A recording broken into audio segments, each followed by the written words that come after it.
नमस्कार, मैं हूं आरजू अंसारी और आप देख रहे हैं राष्ट्रीय जगत विजन न्यूज। बिलासपुर के सरकारी अस्पताल से एक शर्मनाक मामला सामने आया है, जहां अस्पताल में डिलीवरी कराने आई महिला के परिजनों से इलाज के नाम पर पैसों की कथित वसूली का वीडियो वायरल हुआ है। मामला बिलासपुर के जिला अस्पताल परिसर स्थित मातृ शिशु अस्पताल का बताया जा रहा है। वायरल वीडियो प्रसूति वार्ड का बताया जा रहा है, जिसमें डिलीवरी के बाद महिला के परिजन स्टाफ नर्स को धन्यवाद देते नजर आते हैं, लेकिन आरोप है कि धन्यवाद के बदले उनसे पैसों की मांग की गई। वीडियो में स्टाफ नर्स लक्ष्मी वर्मा और संजू चौरसिया कथित तौर पर ये कहते सुनाई देती हैं कि धन्यवाद से काम नहीं चलेगा, एक मैं लूंगी और 5 इनको दो। परिजन 500 रुपए देने की बात कहते हैं, लेकिन वीडियो में 1000 रुपए से कम लेने से इनकार करने की बात भी सुनाई देती है।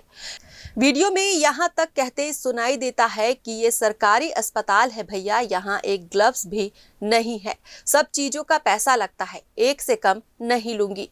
पीछे से एक अन्य महिला की आवाज भी आती है, 1000 मैडम को दो, 500 हम लोगों को।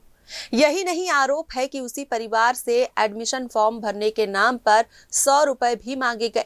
सोशल मीडिया पर पोस्ट किए गए एक अन्य वीडियो में भी इस तरह की मांग का आरोप लगाया गया है।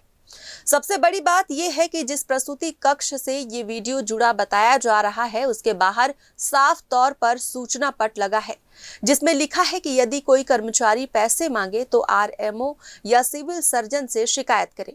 अनधिकृत रूप से पैसा लेना देना दंडनीय अपराध है और भुगतान करने पर रसीद लेना अनिवार्य है।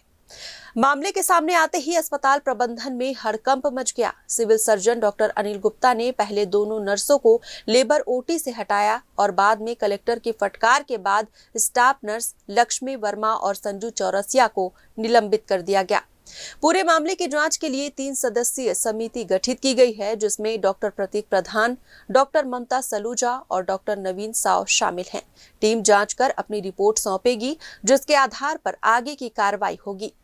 वीडियो वायरल होते ही सोशल मीडिया पर तीखी प्रतिक्रियाएं सामने आई। बताया जा रहा है कि जिस आईडी से वीडियो पोस्ट किया गया था, उसे बाद में डिलीट कर दिया गया।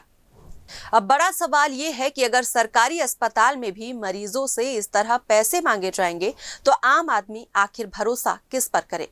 फिलहाल स्वास्थ्य विभाग इस पूरे मामले की विस्तृत जांच कर रहा है। फिलहाल इस खबर में बस इतना ही। देश प्रदेश की खबरों से अपडेटेड रहने के लिए हमारे चैनल को सब्सक्राइब करें और नए खबरों के नोटिफिकेशन के लिए बेल आइकॉन जरूर दबाएं। नमस्कार।